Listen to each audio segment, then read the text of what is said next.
Hoje a gente está sem internet, mas acho que foi uma falha mais nossa, se bem que não sei se é tão só nossa assim, né? Que a gente fez uma transição de titularidade do serviço de internet, mas aí nessa troca de titularidade eu não consegui acessar posteriormente o login pelo nome da igreja. E aí eu acho que nesse processo o boleto não chegou, portanto não foi pago, eu não consegui acessar para poder baixar o boleto, e aí acho que é isso que está acontecendo agora, a gente está sem internet. Vamos tentar resolver isso para domingo, tá bom? Então o estudo vai ser gravado e depois a gente vai postar lá no grupo, tá bom? Irmãos, vamos abrir a palavra de Deus no livro do profeta Jeremias. Livro do profeta Jeremias, capítulo 17. Tá ligado o som aí atrás? Quase nada, né? Mateus é bem econômico aí no volume. Mas não da igreja, né? Pela igreja? Tá com um ruidinho, não tá? Tá chiando. O que era? Piano? Ah, esse piano, viu?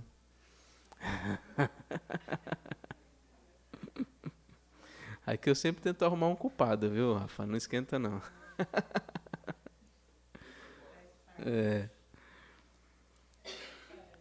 Vamos ler, irmão, Jeremias 17.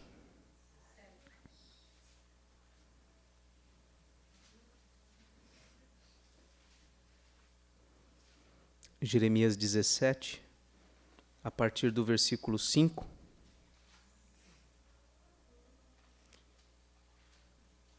Assim diz o Senhor: maldito o homem que confia no homem. Faz da carne mortal o seu braço, e aparta o seu coração do Senhor. Porque será como o arbusto solitário no deserto, e não verá quando vier o bem. Antes morará nos lugares secos do deserto, na terra salgada e inabitável. Bendito o homem que confia no Senhor, e cuja esperança é o Senhor. Porque ele é como a árvore plantada junto às águas, que estende as suas raízes para o ribeiro, e não receia quando vem o calor, mas a sua folha fica verde, e no ano da sequidão não se perturba, nem deixa de dar fruto. Enganoso é o coração, mais do que todas as coisas, e desesperadamente corrupto. Quem o conhecerá? Eu, o Senhor, esquadrinho o coração. Eu provo os pensamentos, e isto para dar a cada um segundo o seu proceder, segundo o fruto das suas ações. Como a perdiz que choca ovos que não pôs, assim é aquele que ajunta riquezas, mas não retamente. No meio de seus dias as deixará, e no seu fim será insensato. Vamos orar? Senhor nosso Deus, te agradecemos, Pai, pela oportunidade de estarmos juntos diante da Tua palavra, podermos buscar o Senhor em oração, em súplicas, com ações de graças, podermos Te louvar com nossos lábios. Ó Deus, muito obrigado, Pai, pela Tua palavra que nos instrui, que nos lembra que não devemos botar a nossa confiança no homem.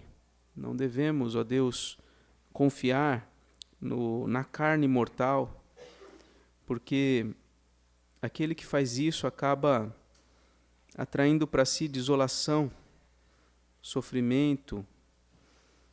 Mas a Tua palavra nos lembra que não só não devemos colocar a nossa confiança no homem, mas devemos colocar a nossa confiança no Senhor. E os benefícios de colocarmos a confiança nossa no Senhor é que seremos como uma árvore plantada perto das águas que dá muito fruto e que mesmo que venha o calor, mesmo que venham os problemas, as intempéries, essa árvore continua firme, produzindo seus frutos.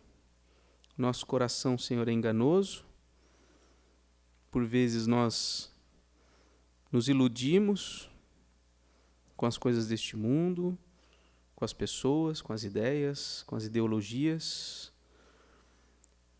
Mas, ó Deus, nós não queremos seguir o nosso coração, não queremos seguir os nossos sentimentos, porque tudo isso está corrompido pelo pecado. Queremos seguir apenas o Senhor. Queremos colocar a nossa confiança em Ti, Pai.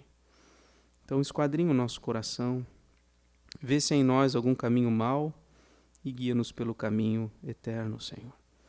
Recebe, ó Deus, a nossa adoração, nosso culto, Pai. Recebe, ó Deus, o nosso louvor. Oramos em nome de Jesus. Amém. Vamos cantar um hino?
Santo, Santo, Santo, Deus onipotente, louvam nossas vozes teu nome com fervor.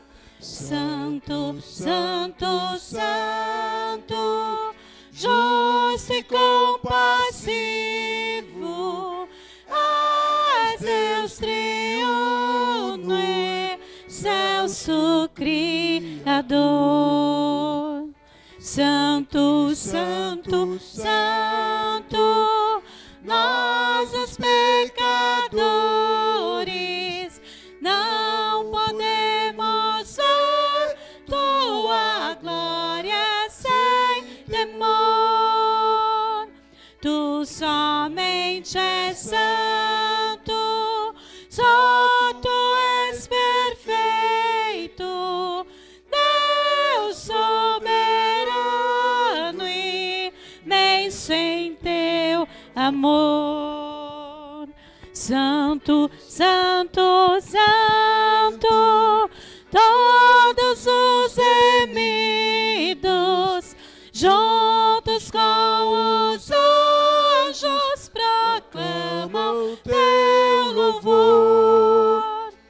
Antes de formar-se o firmamento e a terra, eras e sempre és, e has de ser, Senhor.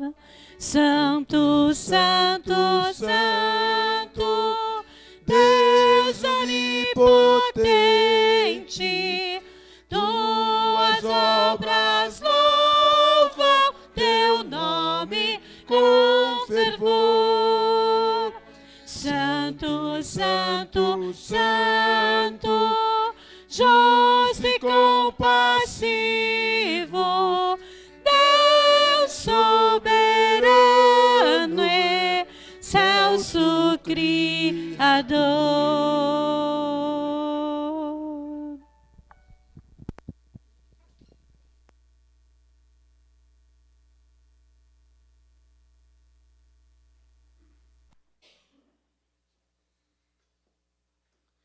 Vamos, irmãos, ter um tempo agora de oração.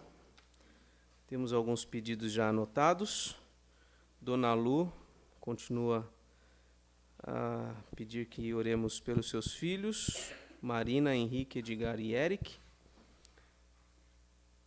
Também a Juliana.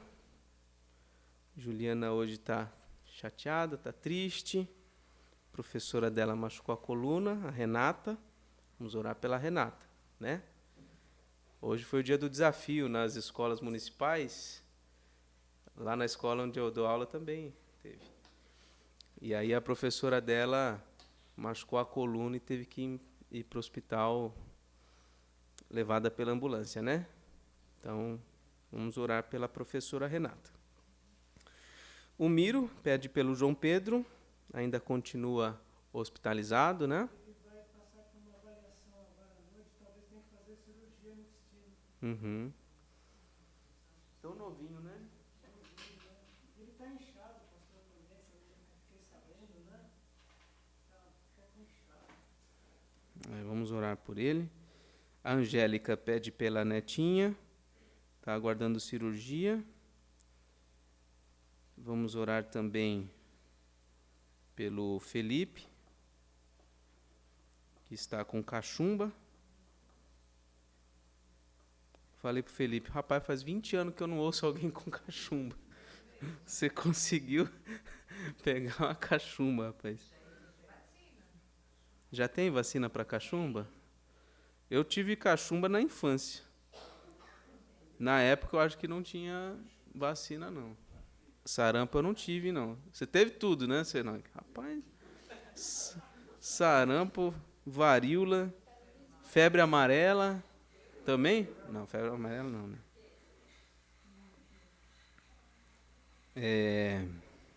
Vamos orar também pela Dione.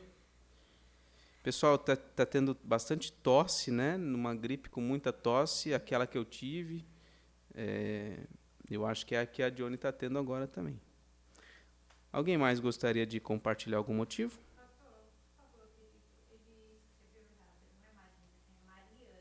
Mariana.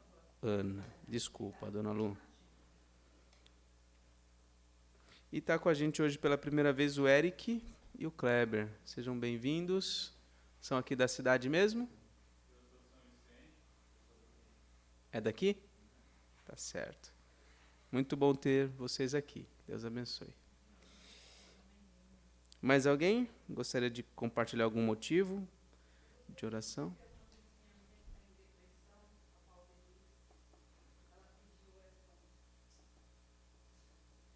Valdenice, vizinho da Vera. Pode falar.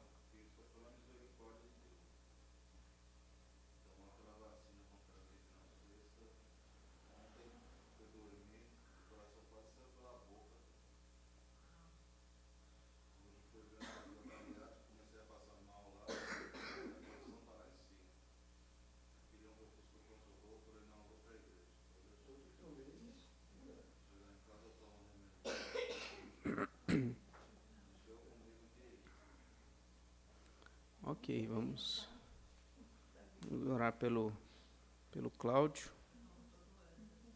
Mais algum motivo, irmãos?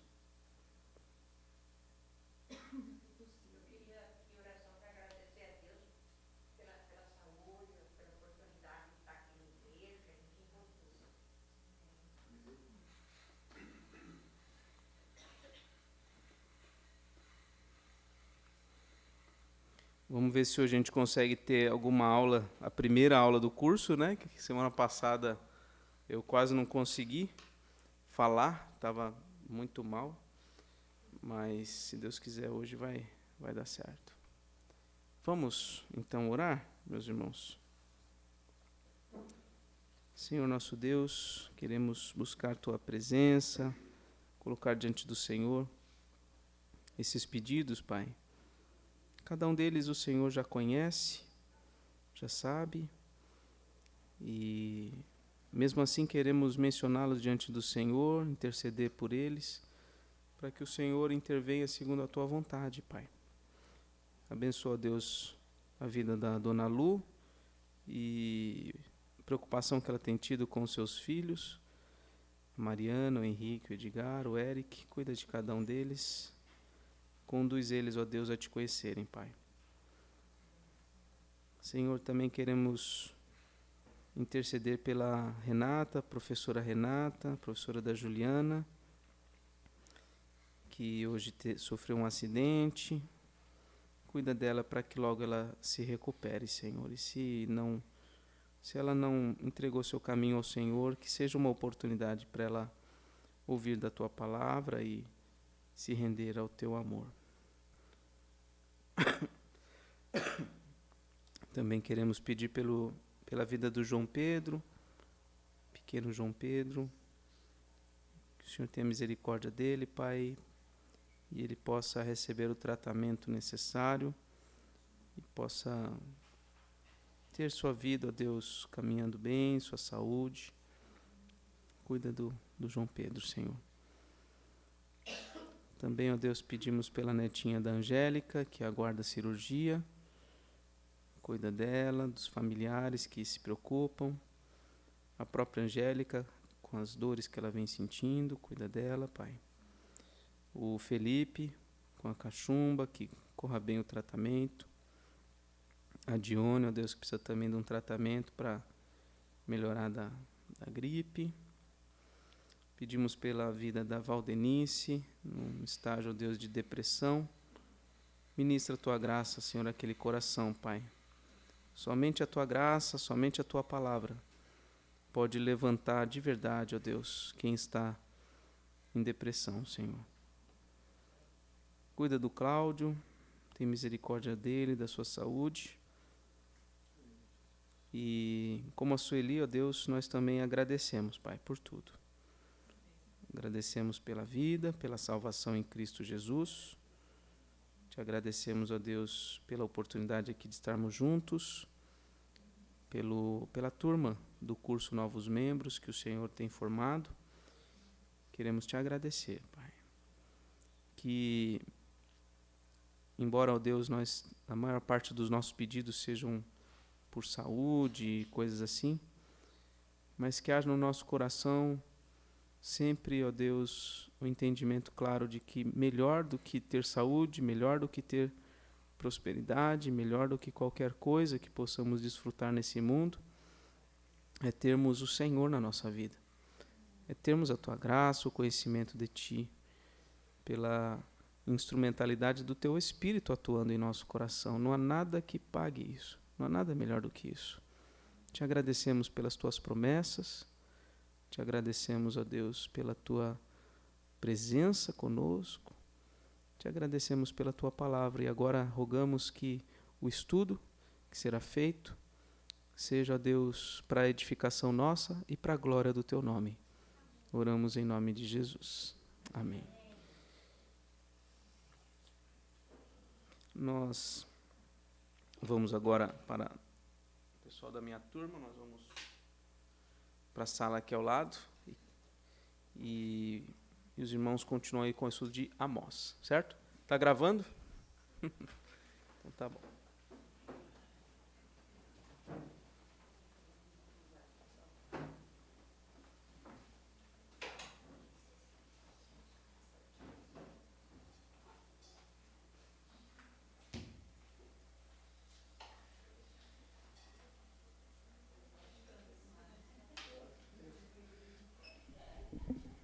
Graça e paz, irmãos.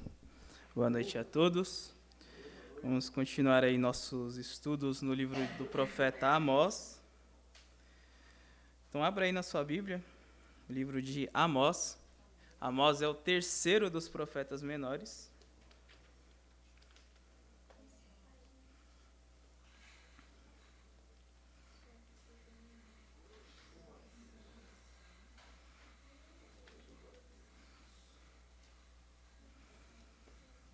Livro do profeta Amós, capítulo 4. A gente vai ler do versículo 1 até o versículo 5, e o restante da passagem a gente vai deixar para a semana que vem, que é um texto bem emblemático aqui que a gente tem no livro de Amós. Amós, capítulo 4.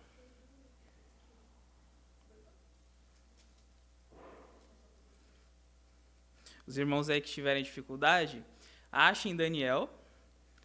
Depois de Daniel, passem 3 livros depois dele e vocês vão chegar em Amós, tá bom?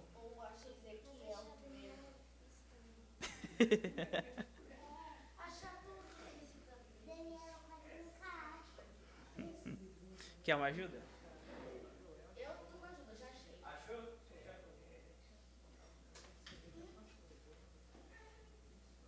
Conseguiram achar?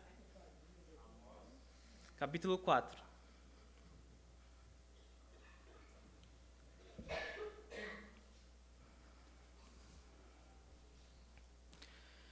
Diz assim: Ouvi esta palavra, vacas de Bazã, que estais no monte de Samaria.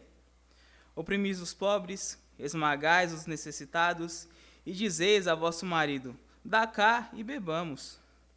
Jurou o Senhor Deus pela sua santidade, que dias estão para vir sobre vós, em que vos levarão com anzóis, e as vossas estantes com fisgas de pesca. Saireis cada uma em frente de si pelas brechas, e vos lançareis para Hermon, diz o Senhor. Vinde a Betel e transgredi, a Gilgal e multiplicai as transgressões. E cada manhã trazei os vossos sacrifícios, e de 3 em 3 dias os vossos dízimos. E ofereceis sacrifício de louvores do que é levedado. E apregoai ofertas voluntárias, e publicai-as, porque disso gostais, ó filhos de Israel, disse o Senhor. Senhor nosso Deus e Pai, nós estamos diante da Tua palavra essa que é viva e que é eficaz, Senhor, e o que te pedimos é que o Senhor fale conosco, Pai. Que o Senhor perdoe os nossos pecados e que o Senhor nos revele a nós a Tua palavra. É o que te pedimos, em nome de Jesus. Amém. O título da nossa aula é O Povo Diante do Tribunal de Deus. Na nossa última aula, a gente viu que Deus é como um leão que ruge, e esse leão estava muito próximo de abocanhar a sua presa, que era o reino do norte, era Israel. Amós foi um homem que era do reino do sul, e Deus o chamou para pregar no reino do norte. A mensagem de Amós era muito clara. Se vocês não se arrependerem, o leão que ruge de Sião, como diz no início do livro, vai rugir para vocês. Deus, sendo esse leão, haveria de trazer o juízo sobre o seu povo.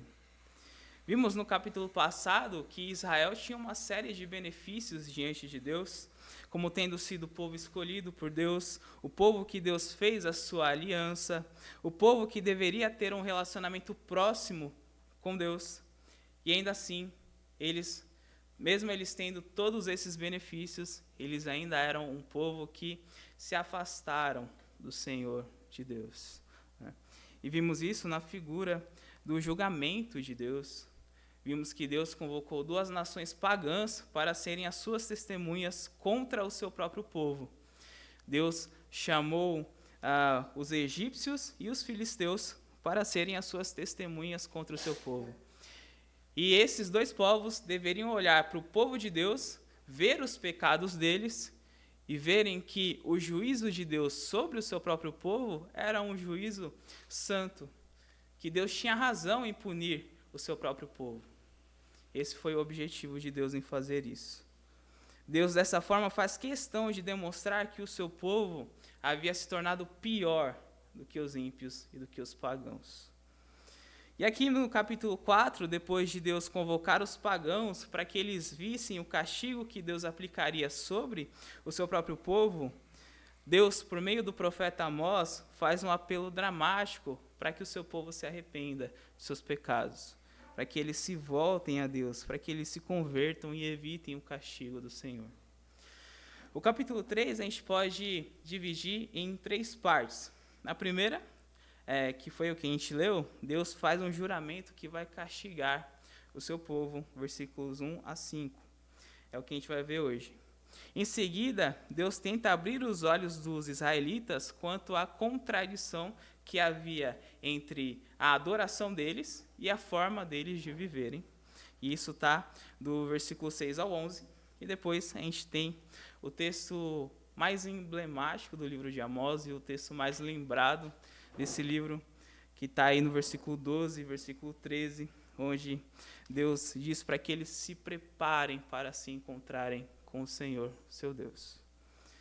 Todas essas partes tratam-se de um apelo de Deus para que o seu povo se arrependa dos seus pecados, mudem de vida e assim evitem o juízo de Deus que estava sobre eles. Primeiro ponto, então, irmãos, da nossa aula é o juramento de Deus. E a gente vai ver aí no versículo 2 e 3, onde é dito: jurou o Senhor Deus pela sua santidade, que dias estão para vir sobre vós, em que vos levarão com anzóis, e as vossas estantes com fisgas de pesca. Saireis cada uma em frente de si pelas brechas, e vos lançareis para Hermon, disse o Senhor. Essa expressão que aparece aí no início do versículo 2, jurou o Senhor Deus pela sua santidade, garante uma certeza do que tem para vir. Garante uma certeza de que Deus, de fato, vai punir o seu povo. Em Hebreus 6,13, é dito que, quando Deus fez a sua promessa para Abraão, ele jurou por si mesmo, porque não tem ninguém que seja superior a ele. E nós, quando vamos fazer um juramento, nós temos que jurar por alguém que é superior a nós. Mas quem é superior a Deus? Ninguém.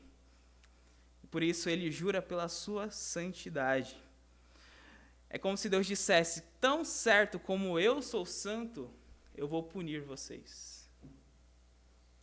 Deus é santo e essa santidade exige que ele puna o seu povo, porque eles não estavam andando em santidade. Era a santidade de Deus que estava sendo ofendida pelo seu próprio povo. E Deus está dizendo: vocês não ficarão impunes, vocês serão castigados. E a gente sabe, como eu falei várias vezes nos estudos passados, que de fato a punição de Deus veio pelo povo assírio, que estava descendo da sua terra, ia guerrear com o Egito, mas no meio do caminho, da trajetória, eles passaram por Israel, levaram vários israelitas cativos, destruíram o palácio que havia ali, destruíram todas as casas e levaram homens e mulheres cativos, e isso, claro, os que eles acabaram matando, né? Então, Deus aqui, ele manifesta a sua misericórdia para o seu povo, em dizer: olha, se vocês não se arrependerem, é isso que vai acontecer com vocês. Tão certo como eu sou santo, vocês serão punidos, castigados. Vocês vão sofrer a minha punição. O que será que levou Deus a tomar uma decisão tão drástica em punir o seu próprio povo? O que será que levou Deus a jurar pela sua santidade que ele haveria de punir o seu próprio povo? E Amós responde essa pergunta. Ele apresenta dois cenários aqui nesse texto que justificam a ira de Deus sobre Israel. O primeiro cenário mostra o egoísmo da classe alta e abastada de Samaria. E aqui Amós representa essa classe se referindo às mulheres, a qual ele chama de vacas de Bazã. Depois a gente vai entender por que ele usa esse termo. Mas aqui ele denuncia as mulheres. E as mulheres são meio que como uma sombra do que é o Reino do Norte. É um símbolo do que representa o Reino do Norte aqui nesse texto. E a segunda razão que deixava Deus extremamente indignado era a hipocrisia de Israel. Naquele tempo, tinham dois grandes centros de culto a Deus ali. O primeiro ficava em Betel e o outro em Gilgal, lugares que eram muito frequentados pelos israelitas, que iam até esses lugares para adorar a Deus, fazer sacrifícios, fazer culto, mas o pecado do povo corria solto no meio da sociedade. Mas vamos por partes aqui. Segundo ponto da nossa aula é as mulheres de Samaria. Qual era o problema delas? Qual era o problema especificamente dessas mulheres de Samaria? E por que Amós chama elas de vacas de Bazã? As mulheres de Samaria, que Amós está denunciando aqui, provavelmente eram mulheres que eram esposas de oficiais, esposas dos grandes fazendeiros, eram mulheres dos grandes homens de negócio que haviam na sociedade, que havia ali em Israel. E Amós se dirige a elas como vacas de Bazã. É claro que, para o nosso contexto, chamar uma mulher de vaca é um xingamento, né? A gente sabe muito bem disso. Isso não é bem visto pela sociedade, é um termo vulgar, pejorativo, é um xingamento mesmo. Mas o contexto que Amós está utilizando é diferente. Nessa passagem, a comparação com vacas se deve ao fato de que as mulheres eram de fato como vacas. Ou seja, elas eram mulheres que viviam para comer, mulheres que eram gulosas, gananciosas. Essa é a ideia de Amós aqui. As mulheres de Samaria eram como vacas cevadas e gordas que tinham nesse lugar que ele se refere, em Bazã. Bazã era uma região que ficava ao oriente do Rio Jordão, onde hoje é a Jordânia, e é um lugar muito famoso pelos seus pastos, pelo gado que havia ali. Então ali tinha o melhor gado que se encontrava em Israel. E então, por causa disso, era uma região muito famosa entre os israelitas. Provavelmente, pelo fato de Amós ter sido, de fato, um pastor de ovelhas, ele deve ter passado por Bazã, ele deve ter visto as vacas que haviam ali, e ele deve ter percebido que aquelas vacas, elas eram insaciáveis. Elas comiam cada vez mais, e elas não paravam mais, não paravam nunca, elas eram insaciáveis. E por isso ele faz esse paralelo entre as mulheres de Samaria e as vacas que haviam em Bazã. Ele está comparando as duas coisas, ele está usando uma figura de linguagem para se referir a um determinado grupo que havia ali em Israel. Mas em que sentido elas são insaciáveis? Muito provavelmente a vida dessas mulheres era regrada a muitas festas e bebedeiras. E quem financiava todas essas festas eram seus maridos. Por isso, no final do versículo 1, é dito o seguinte: ouvi essa palavra, vacas de Bazã, que estáis no monte de Samaria, oprimis os pobres, esmagais os necessitados, e veja aí, dizeis a vosso marido, dá cá e bebamos. Aqui, elas não estão fazendo um pedido para os seus maridos. Não, vai ali comprar um vinho para a gente beber. Elas estão dando uma ordem. Eu quero beber, eu quero festejar, eu quero dar um banquete. É essa a ordem das mulheres de Samaria. Eu quero mais vinho, eu quero dar uma festa. Elas viviam de luxo e queriam instigar os seus maridos a lhes dar mais, e mais, e mais, e cada vez mais. Esse era o problema aqui. Queriam viver de festas, de luxo, desfrutar do bom e do melhor. E de onde vocês acham que vinha o dinheiro dos maridos dessas mulheres? É claro que vinha da opressão dos pobres, dos necessitados. É essa a mensagem de Amós desde o início do livro. Os israelitas chegaram num ponto onde eles estavam oprimindo os mais pobres, os necessitados. E eles, os mais ricos, ficavam mais ricos ainda através dessa opressão.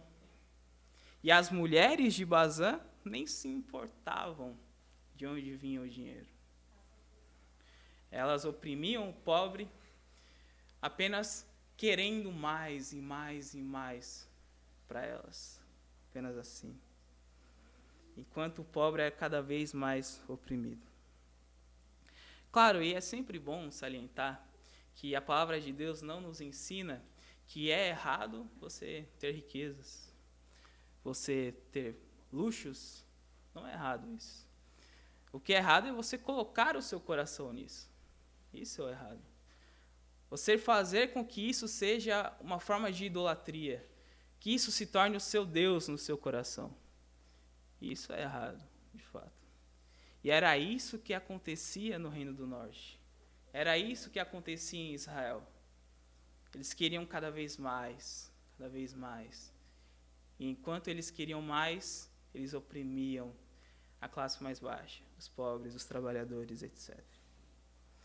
E muito provavelmente o motivo pelo qual Amós quis começar falando a respeito das mulheres de Samaria se deve ao fato de que elas eram um reflexo de toda a sociedade naquele momento. As mulheres costumam ser o último bastião da moralidade de uma sociedade. Quando as mulheres se corrompem, você pode ter certeza que a sociedade está em derrocada. Ela vai acabar mais cedo ou mais tarde. E, de fato, vai acontecer. E Deus promete o seu juízo sobre essas mulheres. Versículo 2 diz: jurou o Senhor Deus pela sua santidade, que dias estão para vir sobre vós, em que vos levarão com anzóis, e as vossas restantes com fisga de pesca. Ou seja, elas seriam apanhadas como peixes no anzol. Provavelmente o que Deus quis dizer é que essas mulheres serão arrancadas das suas casas como peixes. Os assírios, eles eram um povo muito violento. Através da arqueologia, a gente tem várias gravuras que mostram a brutalidade desse povo. Mostra como eles eram violentos mesmo.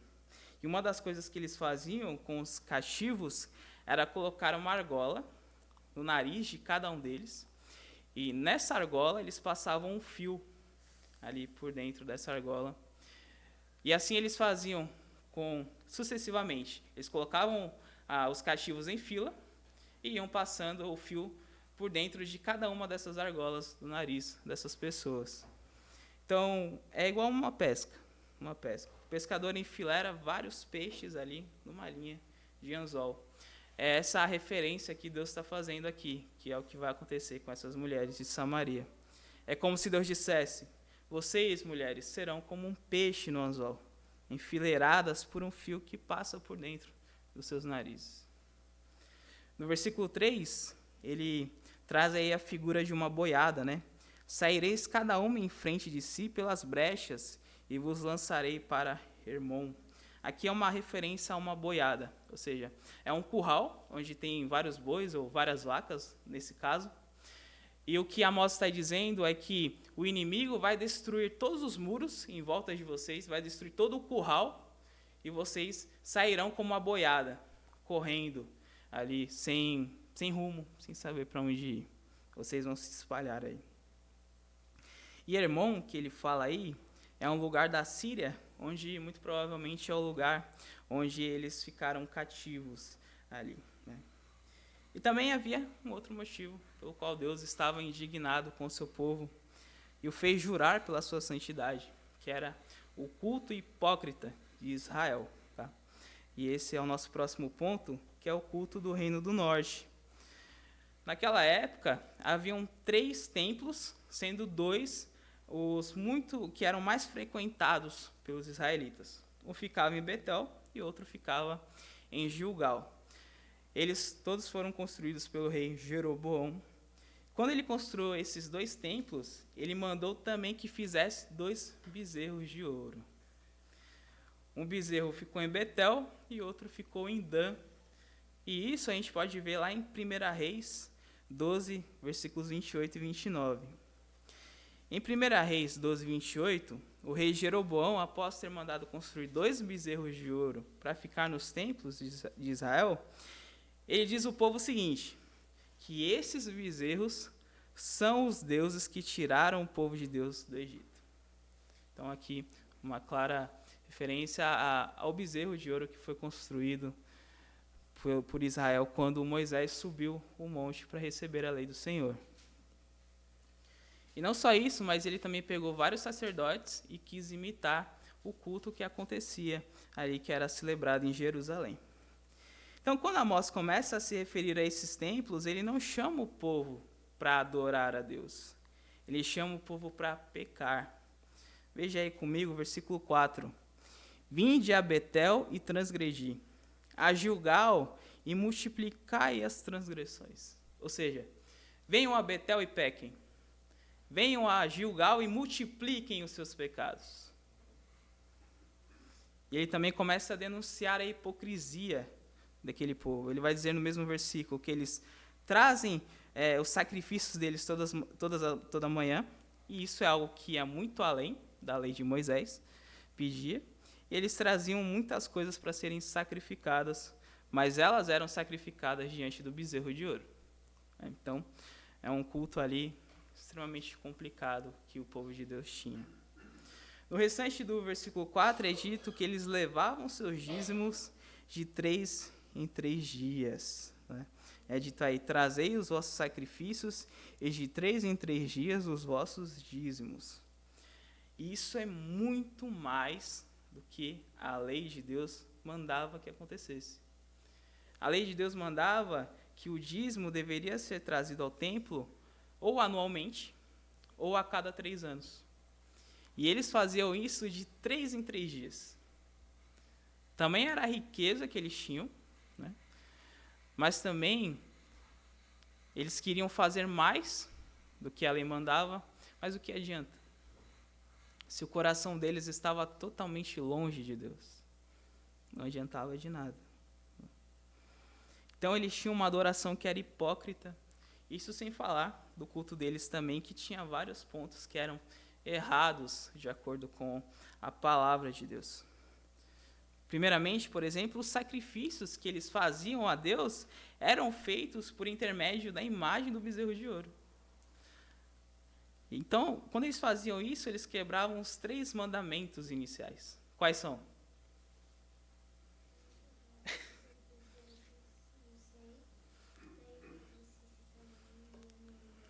Não terás outros deuses diante de mim. Não farás para ti imagem de escultura. Terceiro.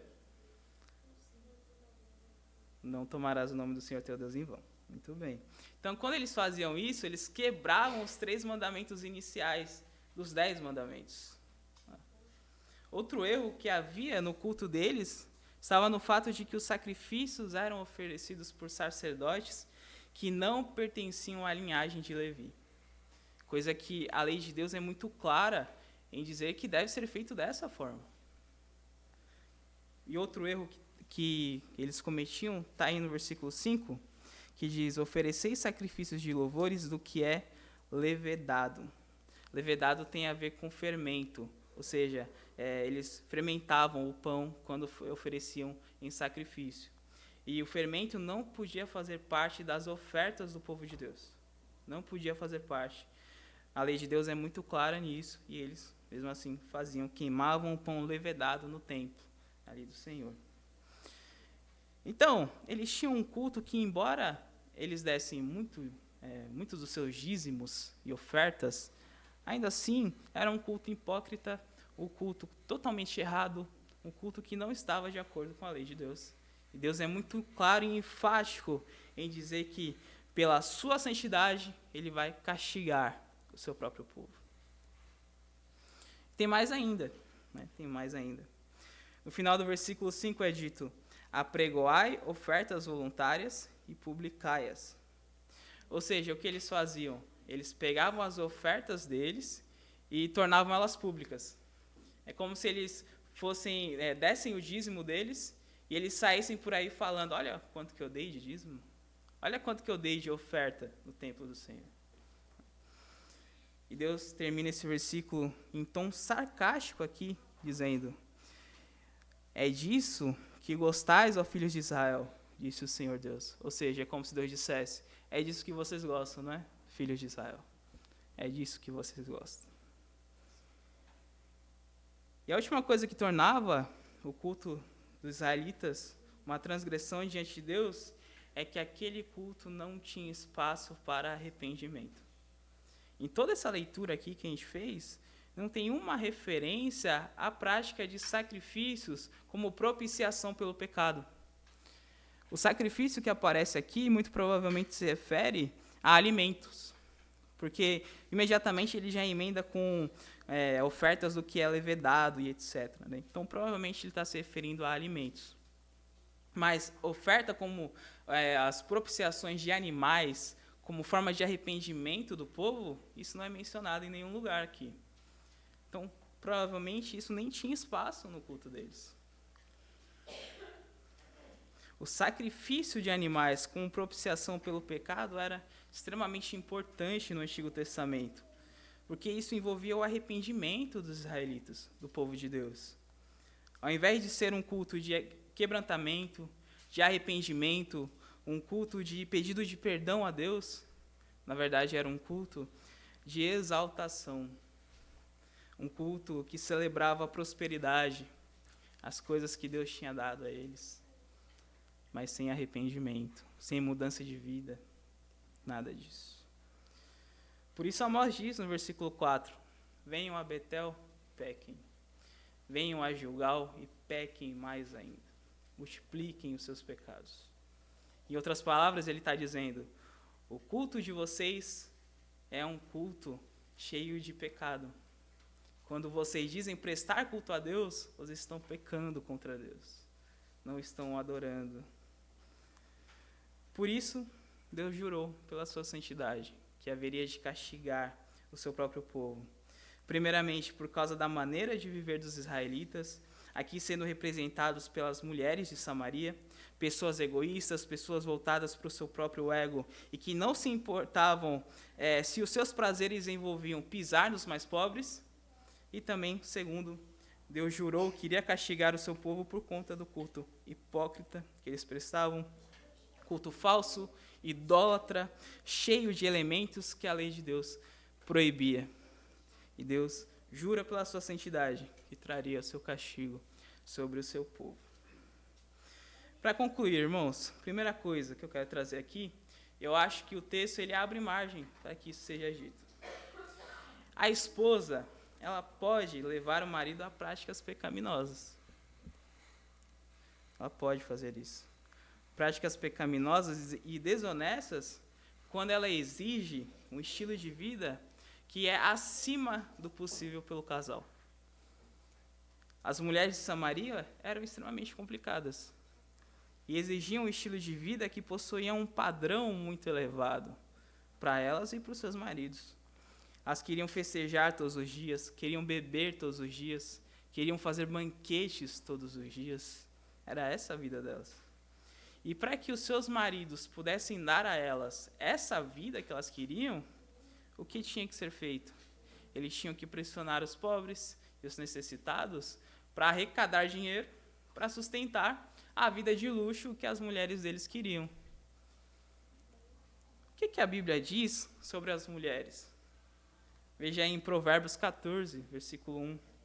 A mulher sábia edifica a sua casa, e a tola, a insensata, com as mãos a derruba.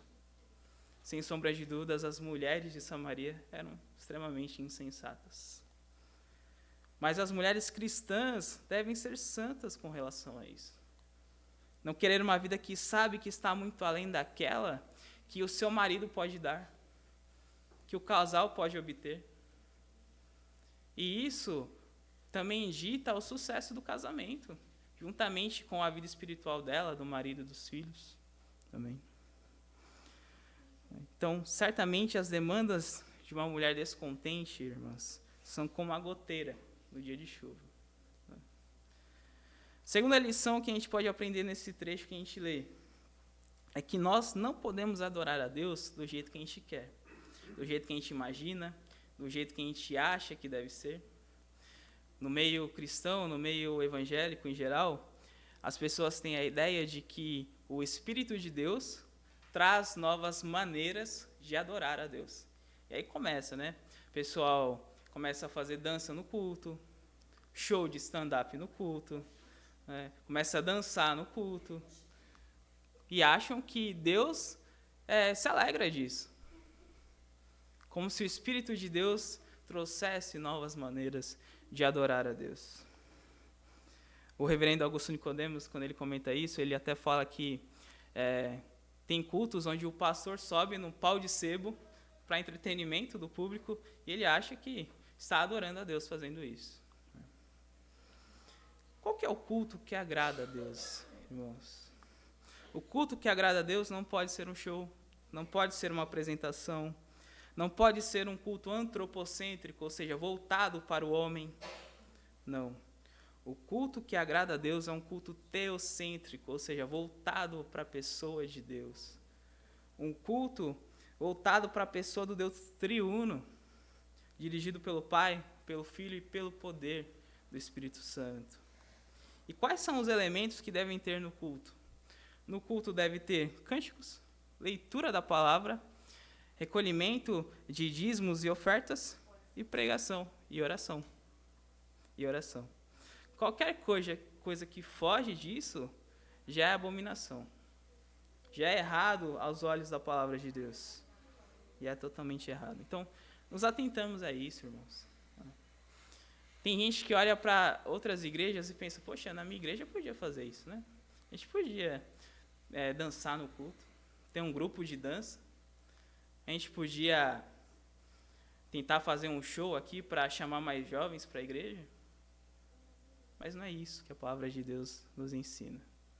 Não é isso que a palavra de Deus nos manda fazer. A forma de adorar a Deus é extremamente simples. E nós devemos nos atentar a isso. Terceira e última lição, irmãos, que eu quero trazer aqui, é que da mesma forma que Deus jurou pela sua santidade, que ele castigaria o seu povo, ele jura pela sua misericórdia, que vai santificar o seu povo. E é exatamente porque Deus pode jurar por sua santidade, por sua misericórdia, que nós temos 100% de certeza, nós temos 100% de segurança de que nós seremos revestidos de glória, não aqui nessa terra, mas em outra que Ele nos promete. É por termos certeza da santidade de Deus e da sua misericórdia que nós temos certeza absoluta de que nós, pela nossa capacidade, nós não podemos nada. Mas, pelo Deus que jura por si mesmo, nós podemos ter certeza de que Ele nos levará para um lugar muito melhor do que esse. E o Deus que jura por si mesmo diz, tão certo como eu sou santo, tão certo como eu sou misericordioso, eu levarei vocês para a vida eterna. Levarei vocês para o novo céu e nova terra, onde habita a justiça. E assim o farei, porque o meu Filho, Jesus, derramou seu sangue precioso na cruz do Calvário para salvar você. Amém? Amém. Vamos orar? Senhor, nosso Deus e Pai, nós te agradecemos, Senhor, pela tua palavra, ela que nos instrui, ela que nos abençoa, Senhor, e ela que às vezes nos machuca, mas que é sempre necessário. Nós te agradecemos, Senhor, pela tua palavra, ela que nos ensina a respeito de ti, e nos ensina que o Senhor é santo, que o Senhor é justo, e que o Senhor, acima de todas as coisas, o Senhor nos enviou o teu Filho amado, para morrer em nosso lugar na cruz do Calvário. E assim o Senhor nos promete que, no final de tudo, nós seremos levados para um novo lugar, uma nova terra onde habita a justiça, uma nova terra onde veremos a tua face, uma nova terra onde seremos perfeitos, como o teu Filho é perfeito, Senhor. Que graça, Senhor, e que bênção é essa que o Senhor nos promete. E de fato nós não somos merecedores de nada disso. Não merecemos nada disso, Senhor. Mas o Senhor, pela sua misericórdia, nos promete todas essas coisas. Senhor, nos despede em paz, Senhor, é o que te pedimos, Pai. Em nome de Jesus. Amém. Os irmãos têm alguma pergunta ou queiram comentar, acrescentar? Não? Regiane? Não? Então tá bom. Deus abençoe a todos, uma boa semana.